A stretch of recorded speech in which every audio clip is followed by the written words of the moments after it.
It was supposed to be the kind of trip that healed a soul. After a brutal breakup and months of burnout from her marketing job, 27-year-old Lauren decided she needed isolation, no phones, no people, no noise. That's how she ended up driving 6 hours into the remote Oregon wilderness to rent a small cabin she'd found online. The listing promised complete solitude and a true escape from the modern world. It was exactly what she thought she wanted. The cabin was old but charming, tucked away among towering pine trees and surrounded by miles of unbroken forest. The dirt road leading to it was barely wide enough for her car, winding deeper and deeper until her GPS gave up and her phone's signal disappeared entirely. That made her uneasy for a moment, but she brushed it off. That's the point, she reminded herself. The first day passed peacefully. Lauren unpacked, lit a fire in the wood stove, and read a book by the window while watching the golden light fade between the trees. It felt almost cinematic, the way the wind rustled the branches, the way dusk settled quietly over the forest. That night, she fell asleep to the sound of rain tapping against the roof, comforted by the soft isolation she'd been craving. The second night was different. She woke suddenly just after midnight, heart hammering though she didn't know why. The rain had stopped. The forest was silent, too silent. That's when she heard it, a faint scratching sound at the back door. It was subtle at first, like a tree branch brushing against the wood. But then it happened again. And again, slow, deliberate, like fingernails. Lauren sat up in bed, straining to listen. Her first thought was that it had to be an animal, a raccoon, maybe, or a stray dog. But then, clear as day, there came a knock. 3 slow, heavy knocks. Knock, knock, knock. She froze. No one knew she was here. She hadn't seen another person in miles since leaving the main road. Her phone had no signal, and there was no landline in the cabin. Slowly, she slid out of bed and tiptoed to the small kitchen window that overlooked the back porch. The darkness outside was thick and impenetrable, her reflection staring back at her from the glass. She squinted, trying to catch a glimpse of movement. Nothing. The knocking didn't come again, but for the next hour, Lauren sat awake in bed, gripping the flashlight she kept by her side. Every sound, a creak of the old wooden floorboards, the distant snap of a branch, made her heart skip. When dawn finally crept through the trees, she felt foolish for having been so scared. That was until she stepped outside. The damp ground around the cabin was crisscrossed with footprints. They circled the structure over and over, weaving close to the windows, then drifting away into the trees. They weren't animal prints, they were unmistakably human. And some were fresh, the edges still sharp in the mud. But what unsettled Lauren most was that some prints looked older, weathered by rain.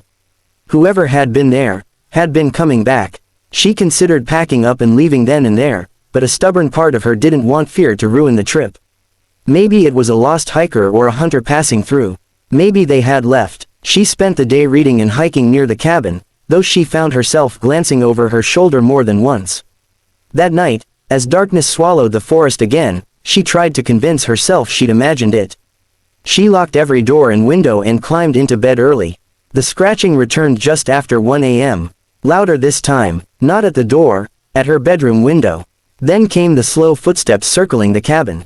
Once, twice, then stopping beneath her window. Lauren held her breath. Silence stretched for what felt like hours. Then, from somewhere outside, a voice whispered, faint but unmistakable. Lauren. Her blood turned to ice. She hadn't told anyone where she was going. No one should know her name. Grabbing the kitchen knife, she shouted into the darkness that she was armed.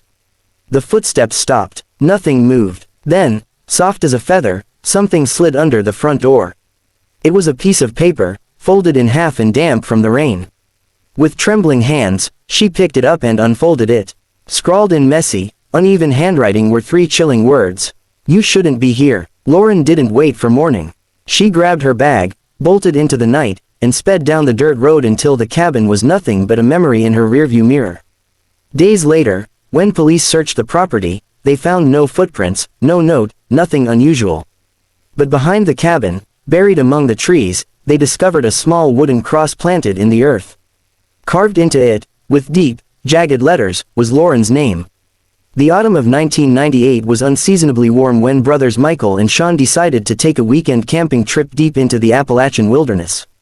They had spent much of their childhood exploring those same woods, so when Sean suggested venturing deeper than they'd ever gone before, to a remote fishing spot whispered about by locals, Michael eagerly agreed. It was supposed to be an adventure, just two brothers reconnecting away from work, city noise, and responsibility. But when they stopped at a small supply shop on the edge of town, the cashier, an older man with weathered eyes, gave them a strange warning. "If you're headed past Black Hollow," he said, "you might want to turn back before dark. Folks say the Watcher doesn't like company." They laughed it off, chalking it up to local superstition. They'd heard stories about the Watcher of Black Hollow. Growing up, a faceless figure said to guard the woods, stalking anyone who stayed too long. As kids, they'd even dared each other to whisper its name after sunset. It was just folklore, or so they thought. The first day of their trip was perfect. They hiked through a carpet of red and gold leaves, found the hidden stream they'd heard about, and spent hours fishing beneath the dappled light of the forest canopy. They set up camp near the water's edge and built a fire, laughing as they cooked their catch over the flames. That night, the air was cool and crisp, and the forest hummed with life, crickets chirping, owls calling in the distance. The second night was different. It started with silence, the kind that pressed against your eardrums and made your skin crawl. Michael woke around 1 a.m. to Sean shaking his shoulder. "Do you hear that?" his brother whispered. At first, he didn't. But then it came, slow, deliberate footsteps crunching over fallen leaves. Someone, or something, was walking in a circle around their tent. Michael called out into the darkness, demanding whoever it was to show themselves. The footsteps stopped immediately. The silence that followed was suffocating. Then, from behind the tent, a voice whispered, soft and hoarse, but clear as day. "Leave." Both brothers froze. The voice was close, almost right behind the thin fabric of the tent. Michael grabbed the hunting knife from his pack, and Sean swung the flashlight toward the sound. They burst out of the tent, lights sweeping across the trees, but there was no one there. No footsteps, no movement, nothing, except, their fire was out. Completely, not smoldering, not dying, drenched, as if someone had dumped a bucket of water over it. Uneasy and shaken, they decided to break camp and head back before sunrise. But packing up was slow work in the dark, and the feeling of being watched grew heavier with each passing minute. They kept hearing faint snaps and rustles just beyond the beam of their flashlights. Every time they turned, the forest was still again. They started their hike back before dawn, sticking close to the trail they'd marked on the way in. But the deeper they walked into the woods, the stranger things became. At times, it felt like the forest itself was rearranging. Paths they swore they'd taken before seemed unfamiliar, landmarks they recognized now looked different. And always, they heard footsteps behind them. Not close enough to see, but near enough to know they weren't alone. At one point, Sean stopped abruptly, flashlight trembling in his hand. "Did you see that?" he whispered. Michael followed his gaze and, for a fraction of a second, saw it too, a tall, impossibly thin figure standing motionless between two trees. Its limbs were too long, its posture too still. And just as quickly as they saw it, it was gone. Panic surged. They didn't speak again, just walked faster, nearly running as the woods seemed to close in around them. By the time the sky began to lighten, their nerves were frayed and their hearts pounding. Then, finally, they saw it, the familiar trailhead that led back to the road. Relief hit them like a wave, until they noticed what was hanging from a low branch above the path. It was a small, crude figure, twisted from sticks and bound with twine, shaped like a person. Dangling from its neck was Sean's pocketknife, the same knife he had lost inside their tent the night before. They stared in horror. Whoever, whatever, had been watching them hadn't just followed them. It had been inside their camp, inside their tent. They didn't wait to question how. They bolted, sprinting the last stretch of the trail and not stopping until they reached the safety of their truck. Neither brother spoke a word during the drive home. They told no one what happened. But years later, Michael admitted in a hushed voice that some nights, when the wind was still, he could hear slow, deliberate footsteps circling his house. And sometimes, just before he drifted off to sleep, a voice, low and hoarse, would whisper through his window. "Leave." In the summer of 2015, 33-year-old Daniel Harris set out on what was supposed to be a routine solo hiking trip in the dense forests of northern Maine. He was no amateur, an experienced outdoorsman with dozens of successful treks under his belt and a growing online following where he documented his adventures. Daniel prided himself on pushing deeper into wilderness than most people dared, capturing untouched landscapes and hidden trails. This time, however, his journey would never make it to the internet. Daniel parked his truck at a remote trailhead on a cool August morning, leaving a note with his expected return date, 5 days later. He was seen by a ranger that day, cheerful and excited, but after that, no one heard from him again. When he failed to return, a search party was launched. They scoured the forest for weeks, finding nothing but his campsite, tent still pitched, backpack leaning against a tree, and his camera equipment neatly set up on a tripod. There were no signs of a struggle, no blood, no broken branches suggesting a wild animal attack. It was as if Daniel had simply vanished into thin air. For months, the case remained cold. Then, a hunter stumbled upon a narrow cave hidden behind a curtain of vines nearly 5 miles from Daniel's campsite. Inside, authorities discovered a single item resting on a flat rock, Daniel's camera. The SD card was still inside. Investigators watched the footage in a small, dimly lit room, and what they saw disturbed them deeply. The early clips were exactly what you'd expect, Daniel laughing into the lens, talking about the beauty of the forest, showing his route on a map. "No signal out here," he joked in one video, "so if you're watching this, either I'm back, or you found this after I wasn't." He laughed at his own morbid humor. But as the days went on, the tone changed. In one clip, filmed on the 3rd day, Daniel looked unsettled. "I feel like I'm not alone out here," he whispered into the camera. "I know that sounds crazy, but I keep hearing footsteps at night, slow, heavy ones. I thought it was a deer, but deer don't stop and just stand there for hours." He turned the camera toward the treeline. "Nothing but darkness. I swear I saw someone watching me last night," he added. "Too tall to be an animal.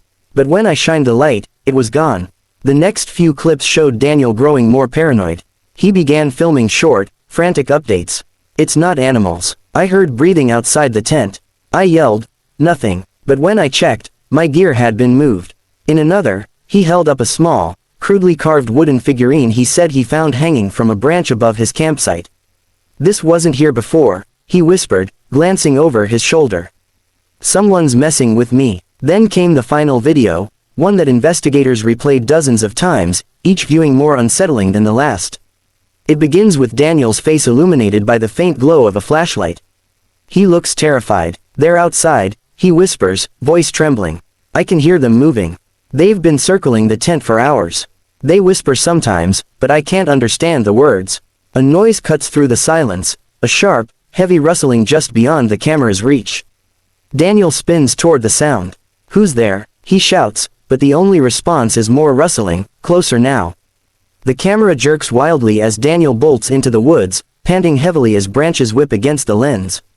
"I have to get out, I have to." His voice cuts off in a strangled cry. Then he stops. The camera tumbles to the ground, landing on its side.